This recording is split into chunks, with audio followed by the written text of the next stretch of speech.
Pokemon has a lot of weird moves, but a lot of these busy moves like Mimic, Copycat, and Metronome rely on calling other moves to function. That got me wondering about what the busiest move is by itself. Most normal moves have some sort of secondary effect, such as Flamethrower burning or Earth's power lowering special defense. But some moves go the extra mile when it comes to secondary effects. That's how I came to Hurricane. So, what about Hurricane stands out? Well, first of all, it has a secondary effect of Confusion, which also means it's affected by sheer force.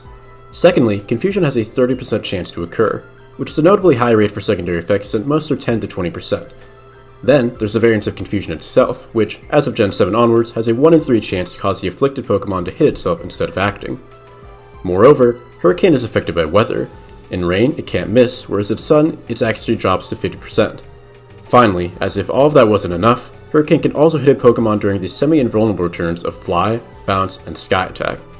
That's a lot of stuff for one move. Okay, so Hurricane has a lot of stuff going on, but this really doesn't convey the obscene amount of RNG that occurs when you click Hurricane. So that's when everyone's favorite subject comes in, math. So, for this example, the attacker is using Hurricane before their opponent moves in a weatherless environment. When using Hurricane in these circumstances, there are 4 probabilities we have to consider.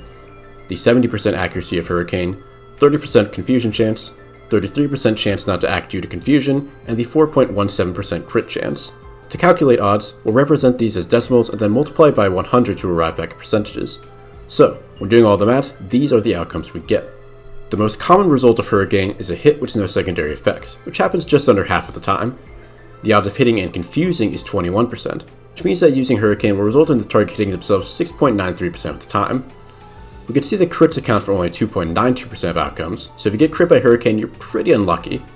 However, the unluckiest result is getting hit, crit, confused, and hitting yourself, which happens about 1 out of 345 times. Possibilities like this are why we have guys like Lavos. So that's a lot of RNG packed into one move, but there's something else about Hurricane that makes it stand out even more from similarly busy moves like Thunder, which is the total lack of good flying type special attacks. Types like Electric, Fire, and Ice all have a reliable medium power move and a less reliable but more powerful option. This ain't the case for flying. The only other option is Air Slash, which is relatively weak and not even entirely accurate. What? One way of exploring this discrepancy is the statistical idea of expected value, which represents the average value of something by multiplying the value of that thing by the probability of it occurring. For example, since Flamethrower has 90 base power and 100% accuracy, we can say its expected value is 90. Fire Blast, on the other hand, has an expected value of 93.5. This idea exposes the relative weakness of special flying moves. When calculating the expected values of Hurricane and Air Slash, we get 77 and 71.25. Granted, this doesn't account for secondary effects, but we can see how the expected value of flying moves is significantly lower than many other types. Literally every other type has a widely distributed special move with an expected value of at least 80. So in summary, Hurricane has 4 elements of RNG built in and 7 possible outcomes when used first. Hurricane also has additional properties that other moves don't have. This isn't a problem by itself, but special flying types often need to use Hurricane for lack of a better option. The need to run Hurricane therefore increases entropy in games because of how many RNG factors are involved. So yeah, I'd say Hurricane is a pretty crazy move for all of those reasons. The lesson here? I don't know, man, if you're using Hurricane, stock up on luck potions and garden gnomes. With a bit of good fortune, Hurricane can destroy your opponent's Pokemon and their sanity.